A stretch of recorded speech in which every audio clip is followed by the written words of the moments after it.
قل إن كنتم تحبون الله فاتبعوني يحببكم الله ويغفر لكم ذنوبكم۔ شیخ الاسلام امام ابن تیمیہ رحمۃ اللہ علیہ فرماتے ہیں کہ عبادات اگر کوئی آدمی دو چیزوں کو صحیح طریقے سے جان لے،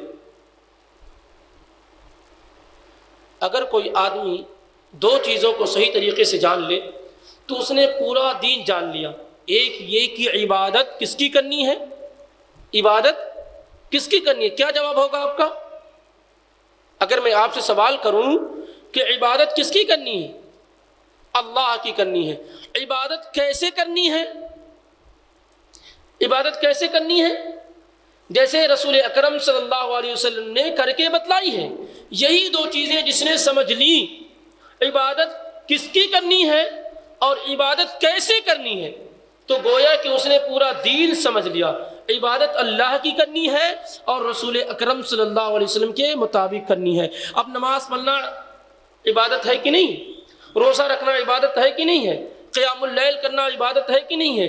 اسی طریقے سے اگر آدمی اپنی نیتوں کو خالص کر لے تو کاروبار کرنا بھی عبادت ہے، کاروبار کرنا بھی عبادت ہے۔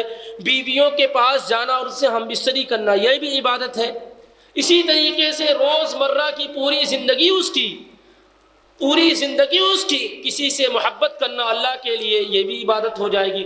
کیونکہ عبادت کہتے ہیں کہ ہر وہ کام، ہر وہ عمل جو اللہ کو پسند ہو اور جس سے اللہ رب العالمین راضی ہو، وہ ساری کی ساری چیزیں کیا ہے؟ عبادت ہے۔ یہاں تک کہ اگر کوئی آدمی محبت کے ساتھ اپنے بیوی کے منہ میں لقمہ اور نوالا بھی ڈالتا ہے کھانے کا تو اللہ کے نبی صلی اللہ علیہ وسلم فرماتے ہیں یہ بھی صدقہ ہے، اس پہ بھی کیا ہے؟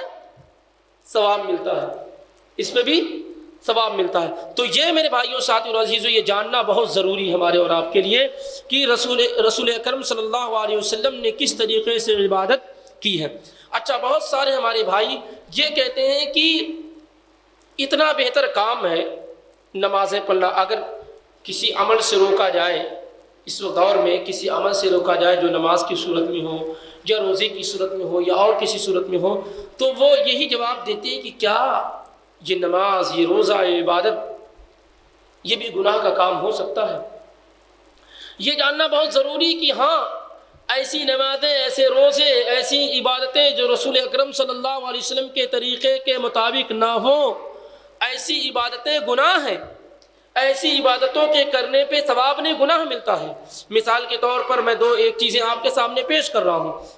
سعید ابن مسیب رحمۃ اللہ علیہ بہت بڑے تابعی گزرے ہیں۔ مصنف عبد الرزاق کے اندر یہ روایت موجود ہے صحیح سند کے ساتھ، اور شیخ البانی نے الارواء کے اندر بھی اس روایت کو نقل کیا اور یہ سند بالکل صحیح ہے۔ سعید ابن مسیب رحمۃ اللہ علیہ نے ایک آدمی کو دیکھا فجر کی نماز کے بعد کہ وہ نمازیں ادا کرتا جا رہا ہے، نماز پڑھتا جا رہا ہے، نوافل پڑھتا جا رہا ہے۔ اب آپ سے میں پوچھوں کہ نوافل پڑھنا یہ کیا اچھا عمل ہے یا بیکار عمل ہے؟ نوافل پڑھنا یہ بہتر عمل ہے یا خراب عمل ہے؟ ظاہر سی بات ہے ایک بہتر عمل ہے، سارے لوگ کہیں گے۔ لیکن سعید ابن مسیب رحمۃ اللہ علیہ نے اسے نماز پڑھنے سے روکا، منع کیا، تو اس نے پلٹ کر جواب دیا ایعذبنی اللہ علی صلاۃ، کہ اللہ تعالیٰ نماز پڑھنے پہ عذاب دے گا مجھے؟ تم مجھے نماز پڑھنے سے روک رہے ہو کہ اللہ تعالیٰ مجھے نماز پڑھنے پہ عذاب دے گا؟ تو سعید ابن مسیب رحمۃ اللہ علیہ نے بڑی پیاری بات ارشاد فرمائی، کہا تمہیں اس لیے اللہ عذاب نہیں دے گا کہ تم نماز ادا کر رہے ہو، تمہیں عذاب اللہ اس لیے دے گا کہ تم رسول اکرم صلی اللہ علیہ وسلم کے سنت کے خلاف عمل کر رہے ہو، آپ کے طریقے کے خلاف عمل کر رہے ہو۔ اس لیے کہ رسول اکرم صلی اللہ علیہ وسلم نے کہا لا صلاۃ بعد الصبح حتی تطلع الشمس، کہ فجر کی نماز کے بعد کوئی نماز نہیں ہے یہاں تک کہ سورج طلوع ہو جائے، الا یہ کہ اگر کسی آدمی کی فجر کی نماز یا اسی طریقے سے فجر کی سنت وغیرہ چھوٹ گئی ہو تو اسے ادا کر سکتا ہے، لیکن عام نوافل وہ ادا نہیں کر سکتا۔ معلوم یہ ہوا کہ عصر اور فجر کی نماز ادا کر لینے کے بعد اگر کوئی آدمی عام نوافل پڑھتا ہے تو نوافل پڑھنے پہ گناہ ملے گا، ثواب اسے نہیں ملے گا۔ اسی طریقے سے جمعے کا دن بڑا ہی عظیم دن ہے. اب کوئی آدمی یہ سوچے کہ لاؤ جمعے کے دن روزہ رکھ لیتا ہوں، بڑا عظیم دن ہے، اور جمعے کی رات کو عبادت کر لیتا ہوں، بڑی عظیم رات ہے، تو کیا ایسا کرنا درست ہوگا اس کا؟ نہیں.